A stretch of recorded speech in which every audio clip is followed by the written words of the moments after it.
സംസ്ഥാനത്ത് പൗരത്വ ഭേദഗതി നിയമത്തിനെതിരായ പ്രതിഷേധം കടുപ്പിക്കാൻ ഭരണ പ്രതിപക്ഷ പാർട്ടികൾ. പൗരത്വ ഭേദഗതി നിയമം അറബിക്കടലിൽ എന്ന മുദ്രാവാക്യവുമായി കോൺഗ്രസ് ഇന്ന് രാജ്ഭവന് മുന്നിൽ പ്രതിഷേധ ധർണ നടത്തും. SFI അടക്കമുള്ള വിദ്യാർത്ഥി സംഘടനകളും പ്രതിഷേധം ശക്തമാക്കാൻ ഒരുങ്ങുകയാണ്. പ്രതിഷേധങ്ങൾ കണക്കിലെടുത്ത് സംസ്ഥാനങ്ങൾക്ക് കേന്ദ്ര സർക്കാർ ജാഗ്രതാ നിർദ്ദേശം നൽകി.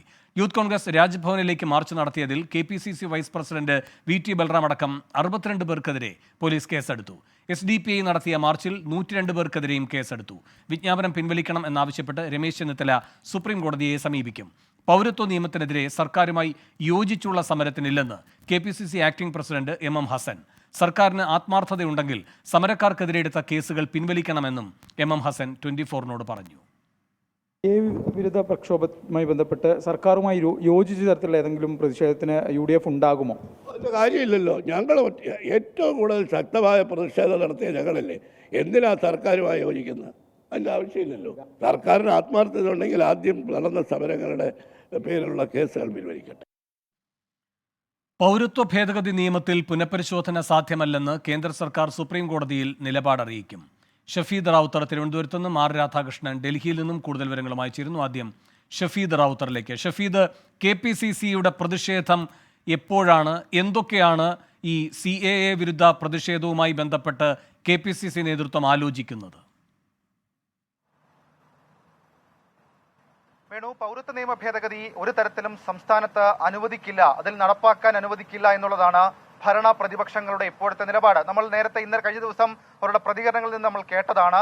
അതിൽ ഒറ്റക്കെട്ടായി അതിനെ എതിർക്കുമ്പോൾ പോലും സ്വാഭാവികമായും പലതരത്തിലുള്ള വിയോജിപ്പുകൾ അതുമായി ബന്ധപ്പെട്ട് തുടരുക തന്നെ ചെയ്യും. സംസ്ഥാനത്തിന്റെ വിവിധ ഭാഗങ്ങളിൽ വലിയ തരത്തിലുള്ള പ്രക്ഷോഭങ്ങൾ, പ്രതിഷേധ പരിപാടികൾ അത് തുടരുകയാണ്. ഇന്ന് KPCC അറബിക്കടൽ ഈ പൗരത്വ ഭേദഗതി നിയമം അറബിക്കടൽ എന്ന മുദ്രാവാക്യവുമായി രാജ്ഭവന് മുൻപിൽ കോൺഗ്രസ് പ്രതിഷേധ ധർണ നടത്തും. ഉച്ചയ്ക്ക് 12 മണി മുതൽ 2 മണി വരെയാണ് മുതിർന്ന നേതാക്കളടക്കം പങ്കെടുക്കുന്ന ധർണ. മണ്ഡലങ്ങൾ കേന്ദ്രീകരിച്ചുള്ള കോൺഗ്രസിന്റെ പ്രതിഷേധ പരിപാടികളും തുടരുകയാണ്. ഇന്നലെ വൈകുന്നേരം, അതായത് ഇന്നലെ രാത്രി AYFന്റെ നൈറ്റ് മാർച്ച് അടക്കം AG's ഓഫീസിലേക്ക് ഉണ്ടായിരുന്നു. LDFും സജീവ സമരപരിപാടികളുമായി മുന്നോട്ട് പോകും എന്നുള്ള നിലപാട് ഇതിനോടകം തന്നെ അറിയിച്ചിട്ടുമുണ്ട്. നമുക്കറിയാം, കഴിഞ്ഞ ദിവസം വലിയ തരത്തിൽ ചർച്ചയായ ഇതുമായി ബന്ധപ്പെട്ടൊരു വിഷയം തന്നെ പറയുന്നത് ഈ പ്രതിഷേധക്കാർക്കെതിരെയുള്ള സംസ്ഥാന സർക്കാരിന്റെ സമീപനത്തെക്കുറിച്ചായിരുന്നു. ആ സമീപനം വലിയ ചർച്ചയാകുമ്പോൾ പോലും അതുമായി ബന്ധപ്പെട്ട കേസെടുക്കുന്ന നടപടികളുമായി പോലീസ് മുന്നോട്ട് പോവുകയാണ്. ഇന്നലെ വൈകിട്ട് 3 മണിക്ക് രാജ്ഭവനിലേക്ക് യൂത്ത് കോൺഗ്രസ് നടത്തിയ മാർച്ചിനെതിരെയും മ്യൂസിയം പോലീസ് കേസെടുത്തു. KPCC vice president VT Balram അടക്കം 62 പേരെ പ്രതി ചേർത്താണ് കേസെടുത്തിട്ടുള്ളത്. പൊതുസ്ഥലത്ത് തീ കത്തിച്ചതിനും പ്രധാനമന്ത്രിയുടെ കോലം കത്തിച്ചത് ഉൾപ്പെടെയുള്ള കാര്യങ്ങൾ FIR-ൽ ചൂണ്ടിക്കാണിച്ചിട്ടുമുണ്ട്. SDPI രാജ്ഭവനിലേക്ക് നടത്തിയ മാർച്ചിനെതിരെയും കേസെടുത്തു. 102 പേർക്കെതിരെയാണ് തിരുവനന്തപുരം മ്യൂസിയം പോലീസ് കേസെടുത്തിട്ടുള്ളത്. അങ്ങനെ പ്രതിഷേധങ്ങൾ ഒരു വഴിക്ക് പോകുന്നു. അതിനെതിരെയുള്ള സംസ്ഥാന സർക്കാരിന്റെ നിലപാട് അതിനെ ചോദ്യം ചെയ്ത് പ്രതിപക്ഷം രംഗത്തെത്തിയിട്ടുണ്ട്. ഏതെങ്കിലും തരത്തിൽ യോജിച്ചുള്ള സമരത്തിന് തങ്ങളില്ല എന്നുള്ള നിലപാട് കോൺഗ്രസ് ഇതിനോടകം തന്നെ വ്യക്തമാക്കിയിട്ടുണ്ട്. ഇന്ന് ചേരുന്ന കോൺഗ്രസ് നേതൃയോഗത്തിൽ ഇതടക്കമുള്ള കാര്യങ്ങൾ ചർച്ചയാകും. ലീഗിന്റെ അടക്കം നിലപാട് ഇക്കാര്യത്തിൽ നിർണായകമായി മാറുകയും ചെയ്യും. വേണോ?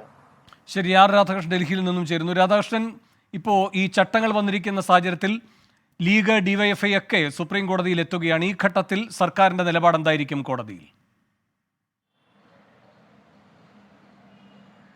വേണു, ഈ വിഷയത്തിൽ സർക്കാരിൻ്റെ നിലപാട് എന്തായിരിക്കണം എന്ന കാര്യത്തെ സംബന്ധിച്ചിട്ടുള്ള ചർച്ച ഇന്നലെ തന്നെ നടന്നിരുന്നു. സർക്കാർ നൽകിയിരിക്കുന്ന നിർദ്ദേശം സോളിസിറ്റർ ജനറൽ ഇന്ന് സുപ്രീം കോടതിയെ അറിയിക്കുമെന്നാണ് നമുക്ക് മനസ്സിലാക്കാൻ സാധിക്കുന്നത്.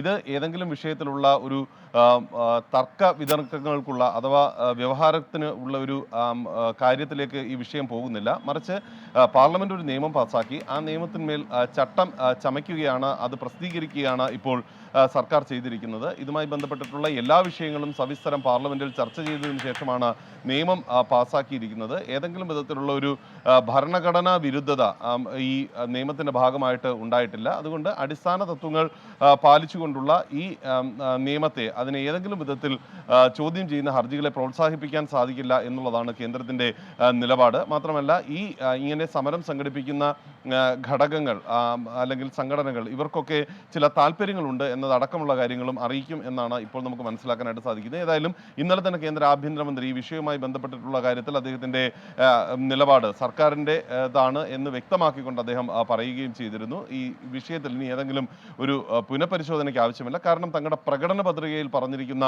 വാഗ്ദാനമാണ്. വിജയിച്ച ഒരു പാർട്ടി എന്ന രീതിയിൽ ആ പ്രകടന പത്രികയിൽ പറഞ്ഞിരിക്കുന്ന എല്ലാ കാര്യങ്ങളും നടത്താനുള്ള അവകാശം തങ്ങൾക്ക് ഉണ്ട്. അത് നടപ്പാക്കുക മാത്രമാണ് തങ്ങൾ ചെയ്തത് എന്നാണ് പറയുന്നത്. ഒപ്പം മുസ്ലിം വിരുദ്ധത എന്നത് ഈ നിയമത്തിന് മേൽ കെട്ടിവെക്കുന്നതിന് പിന്നിൽ ചില താല്പര്യങ്ങളുണ്ട് എന്നും അദ്ദേഹം ഇന്നലെ ആക്ഷേപമായിട്ട് ഉന്നയിച്ചിരുന്നു. ഒരുപക്ഷെ ഇന്ന് ഈ സോളിസിറ്റർ ജനറൽ ഇക്കാര്യങ്ങൾ വിവരിക്കുമ്പോൾ അദ്ദേഹം ഇക്കാര്യം പറയുമെന്നാണ് നമുക്ക് അറിയാനായിട്ട് സാധിക്കുന്നത്. ഏതായാലും ഈ കേസുമായി ഇത്തരത്തിലുള്ള കേസുകൾ ഇന്ന് മെൻഷൻ ചെയ്യുന്ന ഘട്ടത്തിലായിരിക്കും ഒരുപക്ഷെ സർക്കാരിൻ്റെ നിലപാട് വ്യക്തമാക്കുക. അഥവാ കോടതി ഇക്കാര്യത്തിൽ ഒരു വിശദമായിട്ടുള്ള വാദത്തിലേക്ക് ഇന്ന് തന്നെ പോകാമെന്ന് തീരുമാനിച്ചാൽ ആ ഘട്ടത്തിലായിരിക്കും അത് പറയുന്നത്. ആർ രാധാകൃഷ്ണനും ഷഫീദ് റാവുത്തറുമാണ് വിവരങ്ങളുമായി ചേർന്നത്.